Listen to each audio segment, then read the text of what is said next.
Trilhas da Redenção. Primeira parte em Portugal. Capítulo 8, parte B, em Funchal. Além da terra, Levi Rosenthal e Simão continuaram juntos após chegarem ao plano espiritual. Em locais de restabelecimento, Simão foi o primeiro a se recuperar. Lastimava o acontecido, sem deixar-se arrastar pela melancolia ou vibrações de raiva. Orava a Jesus para que o fortalecesse e não o deixasse fraquejar na fé em seus ensinamentos. Em sua mente, não havia espaço para elaborar planos de vingança, uma vez que a compaixão pelo sofrimento de sua família inundava seu coração afetuoso. Assistido por Padre Inácio, acompanhava o pai. Utilizava-se de todos os recursos para auxiliá-lo a restaurar o equilíbrio das caóticas emoções. Levi e Simão afeiçoaram-se ao padre, mas, apesar da assistência de desvelados amigos e do filho amado, Levi ainda não encontrara alívio para as emoções contraditórias. Constantemente, era assaltado pela culpa de não ter protegido suficientemente os filhos. Ora lamentava a falta da esposa, quem dizia amar acima de todas as circunstâncias. Ora lamentava o comportamento leviano daquela que sempre foi o centro de todas as suas atenções. Esther, por sua vez, permanecia em outra região do mundo espiritual, padecendo de profundo desassossego. Oscilava entre o ódio por Afonso Navarro, que desempenhara o papel de carrasco, a mágoa pela atitude inconsequente da mãe e profundo constrangimento perante o irmão e o pai, pois em seus depoimentos fora obrigada a delatar a família. E assim, resolvera afastar-se de todos. 2 anos após a fatídica noite em que tiveram o lar invadido pelos frades, Simão conseguiu permissão dos tutores espirituais para trazer o pai à terra em visita a Isabel. Naquele momento, a observavam na praia, imersa em pensamentos funestos. Os acanhados 5 sentidos do corpo físico não permitiam que Isabel visse o esposo e o filho desencarnados, mas muito vivos que ali estavam em espírito, testemunhando a sua aflição.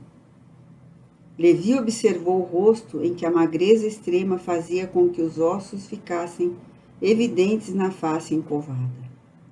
Prematuramente envelhecida, ela parecia uma pálida lembrança da mulher que tanto amara. Fios brancos entremeavam os bastos cabelos, agora sem viço. Profundas linhas de tensão lhe marcavam a face descorada e lhe davam uma aparência doentia. Sem conter-se, Levi sussurrou ao filho: "Tua mãe assemelha-se a uma flor que guardávamos na estufa de nosso lar e que, retirada de lá pelas mãos impiedosas de um assassino, definha atirada à tempestade e ao sol inclemente de tantos sofrimentos." O filho endereçou-lhe um olhar de repreensão muda. Levi havia prometido a Simão lutar consigo mesmo, calar a voz interna que exigia desforra, entregar à justiça divina qualquer anseio de vingança. Desejando mostrar ao filho que permanecia com bons propósitos, sussurrou: "Gostaria de visitar Amadeu, o jovem que agora cuida dela em nosso lugar." Simão sorriu satisfeito diante do comentário que evidenciava o primeiro passo rumo ao perdão. Acreditava que bastaria ao pai contemplar a desolação da esposa para que o coração generoso dele se abrandasse. Puseram-se a caminho, junto a ela, até a casa onde vivia a família de Eliaquim. Amadeu observou Isabel que chegara, notou a expressão de alinhamento mental. Falou com ela, perguntou como fora seu dia e recebeu uma resposta vaga. O sofrimento espelhava-se na face abatida. Observando-a, ele recordou as inúmeras vezes que, após os aflitivos pesadelos, permanecia pacientemente, durante boa parte da noite sentado em uma cadeira ao lado de seu leito. Agora, ao vê-la tão desanimada, ficou apreensivo. Parecia que ela estava à beira de um colapso emocional. Silenciosamente fez uma prece pedindo a Deus que a auxiliasse. Era sexta-feira. Eliaquim reunia a família e os amigos conforme as preciosas tradições do Shabat. Amadeu tocava o cravo e o belo timbre de voz os encantava com canções que falavam de fé e esperança. Saudosa dos tempos em que era casada e vivia em Londres, Beatriz pedia a ele que cantasse os bonitos hinos da igreja anglicana.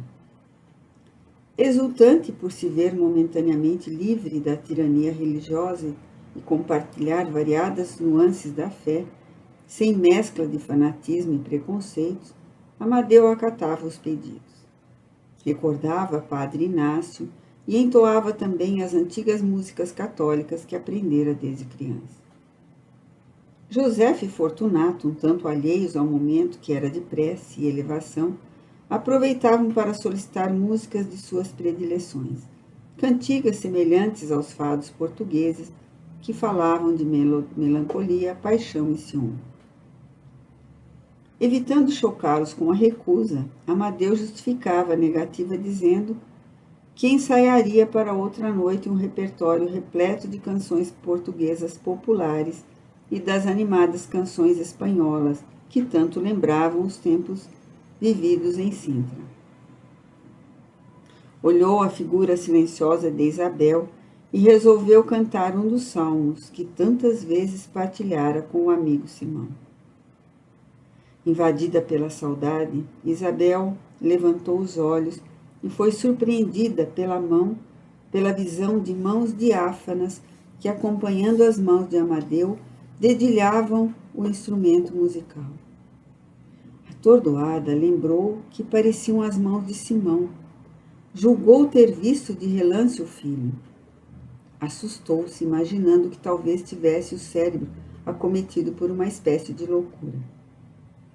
Naquela noite, Eliaquim recordou Davi, o rei tão querido pelos judeus, e despertou a atenção de todos, incluindo os meninos Adam e Benjamim, que demonstravam grande interesse. O nítido propósito de instruir os netos acerca das lições do Antigo Testamento era visível no semblante do avô. Com satisfação, observou a expectativa dos meninos e resolveu usufruir do carisma e ascendência que Amadeu notadamente exercia sobre todos que ali estavam. Amadeu, conta algo de Davi para nós, pediu solícito.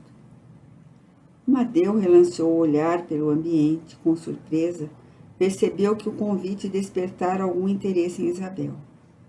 Ainda sem compreender verdadeiramente o que se passava, sentiu a presença de Simão, a quem ele não via com os olhos do corpo, mas sentiu o pensamento do amigo a inspirá-lo.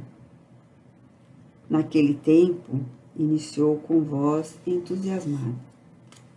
Os reis aproveitavam a primavera para expandir seus domínios, exercitar métodos para proteger seu povo e o território já conquistado. Quase sempre isso significava ir para a guerra. Em uma dessas ocasiões, o rei Davi preferiu ficar em seu palácio e não acompanhou seus soldados. Certa tarde, do alto do seu terraço, observava a cidade de Jerusalém e seus olhos se detiveram na figura de uma mulher. Viu que era lindíssima. Imediatamente chamou um dos seus criados de confiança e, procurando informar-se, descobriu que seu nome era Betsaba, esposa de Urias, um dos seus soldados. Então, ele ignorou o fato dela ser casada, desobedeceu os preceitos da lei mosaica que proibiam o adultério, mandou buscá-la e a tomou para si. Desse encontro resultou uma gravidez. E Davi, com o propósito de ocultar que era o pai da criança, mandou chamar Urias, a fim de que ele retornasse do campo de batalha e fosse para casa. Mas Urias cultivava rígidos conceitos de fidelidade ao dever e não se permitiu estar em casa com a esposa, enquanto seus companheiros padeciam os infortúnios da guerra. Ao saber que Urias não obedecera e dormira ao relento nos arredores do palácio, Davi irritou-se e o enviou de volta à guerra. Instruiu o comandante da tropa que o colocasse na linha de frente das batalhas mais violentas. E desse modo, Urias morreu. Betseba ficou viúva e tornou-se esposa de Davi. Tio Amadeu, o povo de Davi nunca descobriu o que ele havia feito? Indagou Benjamim. Amadeu sorriu para o garoto de 12 anos, que frequentemente o crivava de perguntas, demonstrando curiosidade infinita. Ele era um rei, investido de muitos poderes sobre a população de suas terras, e como tal, achava que tudo lhe era permitido. Assim, continuaria sua vida sem remorsos, não fosse a presença do profeta Natã. Davi julgava que sua história com Betseba era secreta, mas o profeta o surpreendeu ao lhe revelar que conhecia os detalhes do drama, advertindo-o de que não importa a posição social que ocupemos, as leis divinas impõem limites aos nossos desejos. O rei mentiu ao seu povo e traiu seu amigo, completou Adam, subitamente desapontado com o herói da narrativa. Amadeu olhou enternecido o jovenzinho e os demais membros da pequena assembleia ao responder. Davi distraiu-se do cumprimento do dever. Esses arrastamentos às paixões inferiores quase sempre chegam durante as horas vazias. Complicam nossa vida, comprometendo-nos perante nós mesmos e aqueles que a nós associam-se em atos tresloucados. Sim, ele mentiu. Porém, aprendeu que ferir, trair alguém, é também atraiçoar a si mesmo. A nossa consciência pode ser ignorada por um tempo, mas o remorso será a primeira brecha na armadura do egoísmo, uma advertência nos mostrando que ela está sempre vigilante. Amadeu fez uma pausa diante de vários pares de olhos atentos e continuou. Davi teve a vida marcada por muitas batalhas.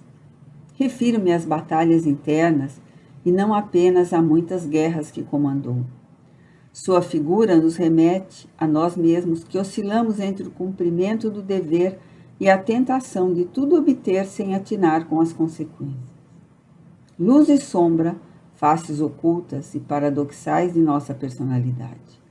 Suas canções nos falam do seu imenso esforço para comungar com o Eterno Pai.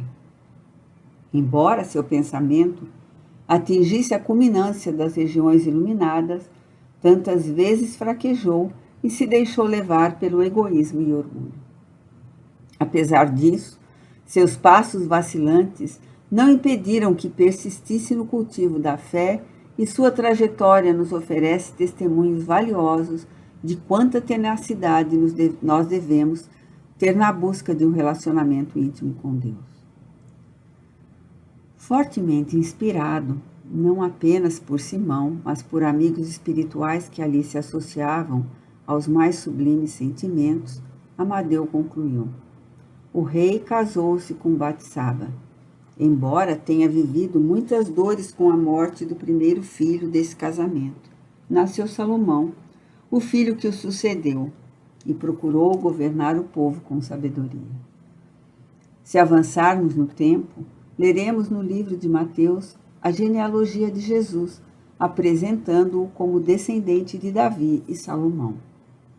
Ao refletirmos sobre essas informações do evangelista, compreendemos não só o cumprimento das velhas profecias, revelando que o Messias nasceria da linha genealógica do rei hebreu, como a imensa misericórdia de Deus que nos enviou Jesus, mensageiro do amor maior, que jamais se excusou da nossa presença ou ignorou nossas preces por sermos ainda falíveis.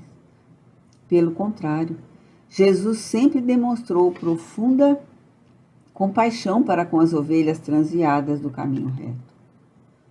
Os olhos brilhantes do Senhor Eliaquim evidenciavam que a lição o comovera quando pediu com um acento de afeição na voz: Filho, canta para nós o salmo em que Davi dialoga com Deus, dizendo que ele tudo sabe, nos conhece e mesmo que nos atiremos no abismo, ainda assim ele nos ama. Amadeu dedilhou as primeiras notas e entoou um trecho da bela poesia. Senhor, tu me sondas e me conheces. Tu conheces o meu sentar e o meu levantar, de longe entendes o meu pensamento.